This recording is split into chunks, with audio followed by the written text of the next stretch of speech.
In the village of Lorne, mirrors were illegal. No one remembered the exact year the law was passed. Some said it followed the winter of vanishing faces, when 3 villagers swore they had looked into polished steel and seen strangers staring back. Others claimed the ban came after the old mayor shattered his bedroom mirror and was found the next morning smiling at nothing, eyes empty as bowls. What everyone agreed on was the punishment.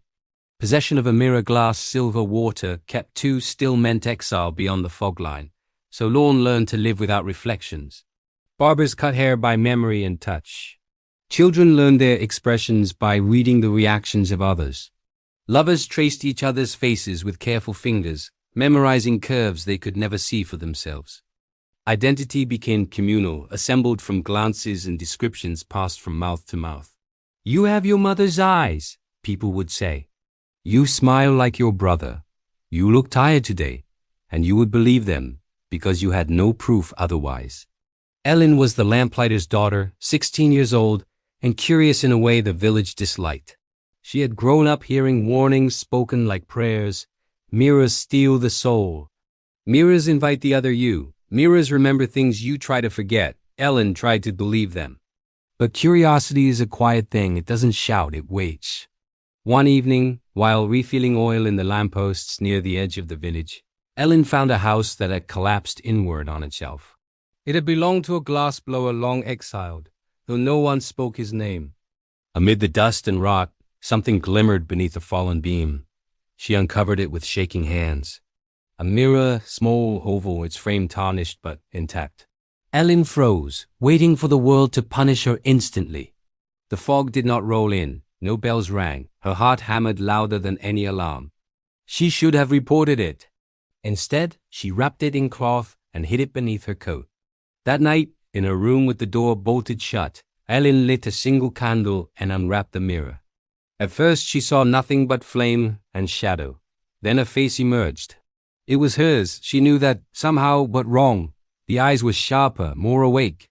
The mouth did not mirror her nervous frown. It smiled. "Hello," the reflection said. Ellen dropped the mirror. It did not shatter. "You finally looked," the reflection continued, its voice muffled by the floorboards. "Do you know how long I've been waiting?" Ellen backed away, breath ragged. "You're not real." The reflection laughed softly. "Neither are you entirely. Not without me." Over the following nights, Ellen returned to the mirror despite her fear. The reflection spoke of things Ellen had never dared think aloud: anger at the village, resentment at being defined by others' words, longing to choose herself. "They ban mirrors because they reveal division," the reflection said. "People are not singular. We are many." Lorne couldn't bear that truth. What happens if others look? Ellen asked. "They might meet parts of themselves they buried," the reflection replied. "Some won't survive it." The law suddenly made a terrible kind of sense.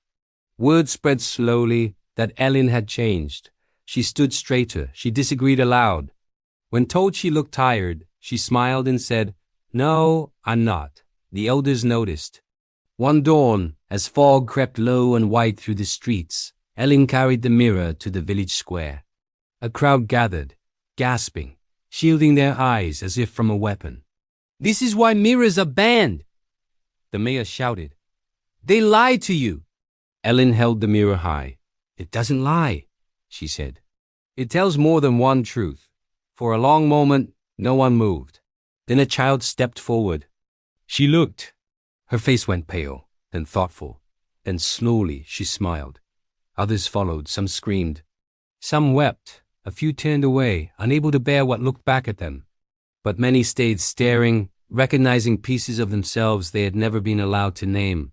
By nightfall, the square was littered with reflections, broken laws, unbroken glass. The fog did not take the village. And in Lorne, for the first time, people began to ask not what do I look like, but who am I willing to see? Thanks for watching. Don't forget to like and subscribe. It really helps the channel grow and lets me know you enjoy this type of content.